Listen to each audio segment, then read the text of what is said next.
오늘은 설 연휴 첫날입니다. 가족들과 함께하는 시간, 기쁨이 충만하기를 바랍니다. 예수님께서는 많은 진리의 말씀들을 비유를 통해서 가르쳐 주셨습니다. 물론 그 비유를 잘 듣고 깨달은 제자들은 많지 않았죠. 오늘도 삶에서 중요한 부분을 예수님께서 저희들에게 비유로 말씀해 주십니다. 어떤 내용을 담고 있는지 함께 묵상해 보도록 하겠습니다.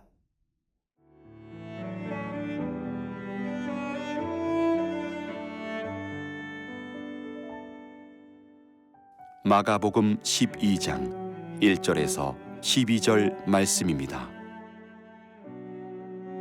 예수께서 비유로 그들에게 말씀하시되 한 사람이 포도원을 만들어 산울타리로 두르고 즙 짜는 틀을 만들고 망대를 지어서 농부들에게 새로 주고 타국에 갔더니 때가 이르매 농부들에게 포도원 소출 얼마를 받으려고 한 종을 보내니 그들이 종을 잡아 심히 때리고 거저 보내었거늘 다시 다른 종을 보내니 그의 머리에 상처를 내고 능욕하였거늘 또 다른 종을 보내니 그들이 그를 죽이고 또 그 외 많은 종들도 덜어는 때리고 덜어는 죽인지라. 이제 한 사람이 남았으니 곧 그가 사랑하는 아들이라. 최후로 이를 보내며 이르되 내 아들은 존대하리라 하였더니 그 농부들이 서로 말하되 이는 상속자니 자 죽이자.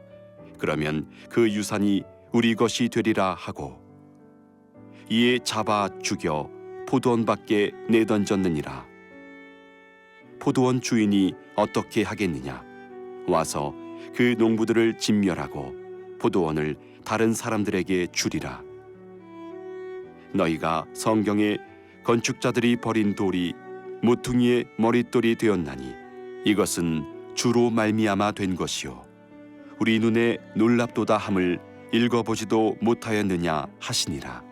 그들이 예수의 이 비유가 자기들을 가리켜 말씀하심인 줄을 알고 잡고자 하되 무리를 두려워하여 예수를 두고 가니라.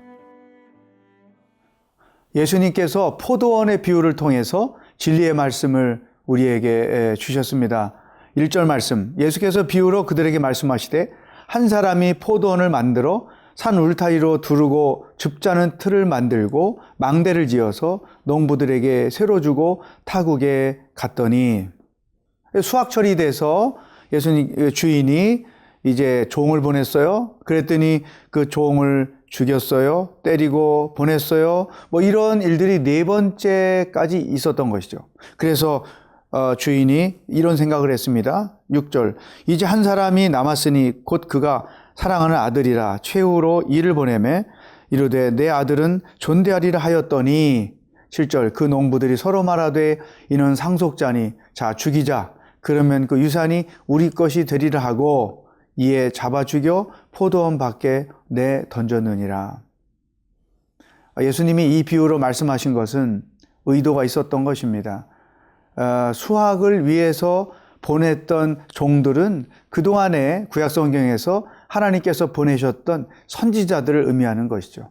또 주인이 마지막에 자기 아들을 보냈던 것은 예수 그리스도가 이 땅에 오신 것을 말합니다. 그런데 그 예수님을 십자가에서 죽게 하는 그들의 행위를 비유로 말씀하신 것이죠.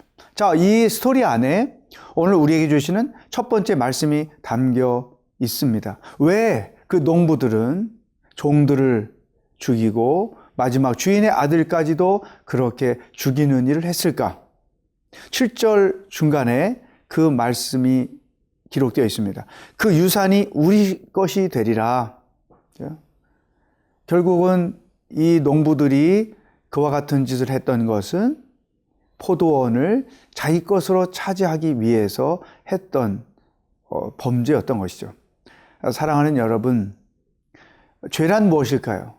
하나님의 것을 하나님의 것으로 인정하지 않는 거예요. 하나님의 것을 자기 것으로 삼으려는 것, 종이 주인이 되려고 하는 것, 그게 성경은 죄라고 말씀하고 있습니다. 따라서 이 말씀을 통해서 우리 자신들을 들여다볼 필요가 있어요. 나는 지금까지 하나님과의 관계에서 내가 주인 노릇 하려고 해온 것은 없는가? 또 내가 예수님의 주권을 인정하지 않고 살아온 영역은 없는가 하는 것입니다. 시간, 돈, 또 자기의 재능, 자기의 인생, 이 모든 것들의 주인은 하나님이세요. 그런데 그와 같은 것들을 자기 것으로 삼으려고 하는 것은 이 농부들이 악한 행위를 했던 것과 똑같은 것이죠. 따라서 우리의 삶에서는 모든 영역들이 하나님의 것으로 인정되고 고백되어야 합니다. 예수님의 소유권, 예수님의 주권이 인정되는 생활을 해야 됩니다. 예를 들면 자식을 하나님께서 선물로 주셨는데 또 한편으로는 책임을 주신 거죠. 하나님이 원하시는 사람들로 잘 양육하라고 주신 거예요. 그런데 대부분 부모들이 자식들을 자기 것으로 생각하는 거죠.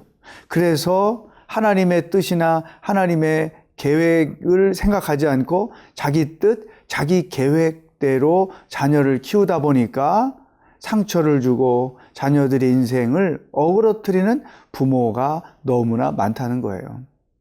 이것은 분명히 하나님 앞에서 자식을 자기 소유하려는 범죄 행위인 것이죠. 이와 같이 시간이나 또 돈이나 자기의 삶 전체 주권은 하나님께 있습니다. 따라서 주인의 것을 인정하면서 주인이 허락하신 것들을 기뻐하며 즐거워하며 사랑하면서 섬기고 살아가는 것이죠. 사랑하는 여러분, 이 농부들의 속셈은 주인의 것을 자기 것으로 삼으려는 데 있었던 것입니다.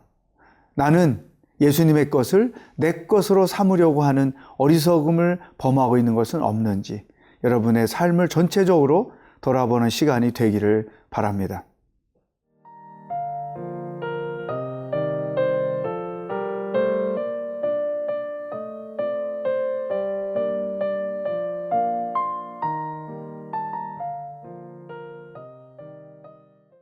예수님께서 이와 같은 비유를 설명하시니까 이 말씀을 듣던 사람들은 그게 무엇을 의도하는지를 깨달았어요. 성경에 12절에 이렇게 기록되어 있습니다. 그들이 예수의 이 비유가 자기들을 가리켜 말씀하심인 줄 알고 잡고자 하되 무리를 두려워하여 예수를 두고 가니라. 놀라운 것이죠. 예수님의 그 비유가 자기들을 두고 하는 말씀인 것을 그들은 깨달았던 거예요.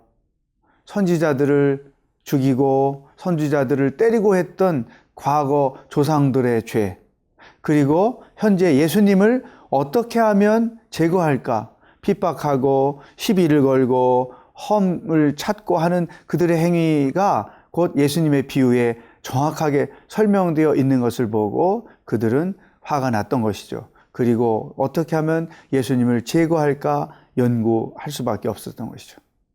사랑하는 여러분, 여기서는 우리에게 주시는 두 번째 말씀이 담겨 있습니다. 하나님께서 나의 죄와 허물을 지적해 주실 때가 많죠. 설교를 들을 때에도 내 허물과 죄에 대해서 말씀하실 수 있고, 말씀을 묵상할 때에도 내 허물과 죄에 대해서 말씀하실 수 있고, 또 어떤 책을 읽다가 어떤 일어난 사건들을 통해서 하나님이 내 죄와 허물에 대해서 말씀하실 때가 있습니다. 그런데 그런 말씀들에 대하여 자기 죄와 허물인 것을 깨닫지 못하는 사람도 있기는 해요. 그러나 대부분의 많은 사람들이 깨달아 압니다.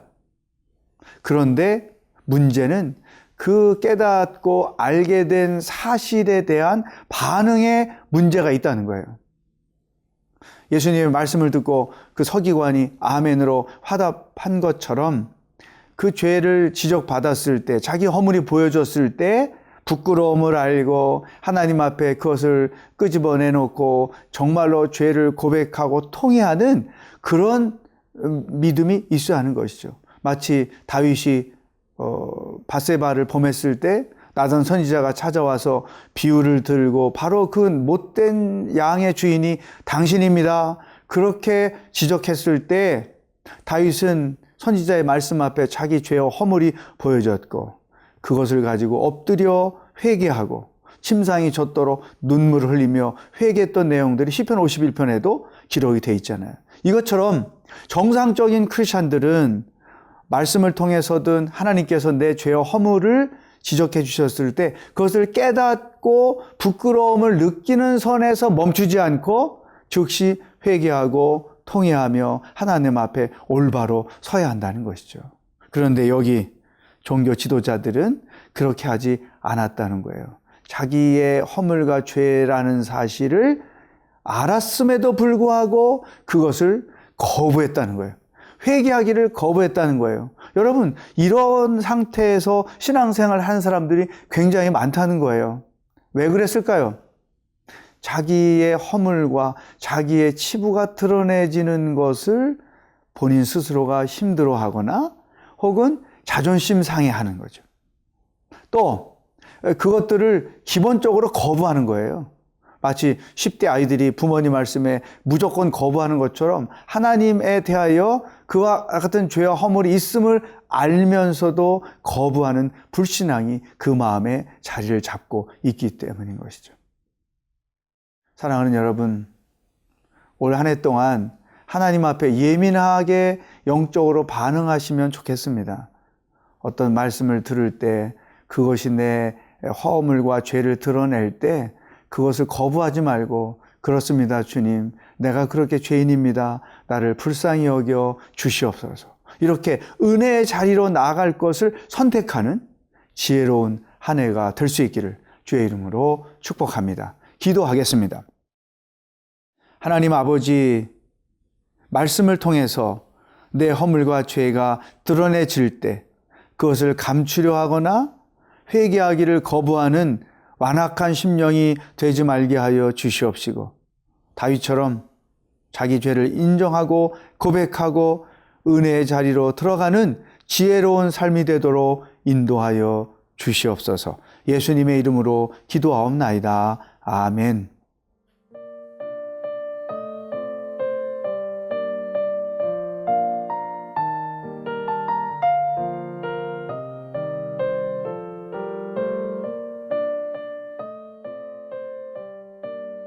이 프로그램은 시청자 여러분의 소중한 후원으로 제작됩니다.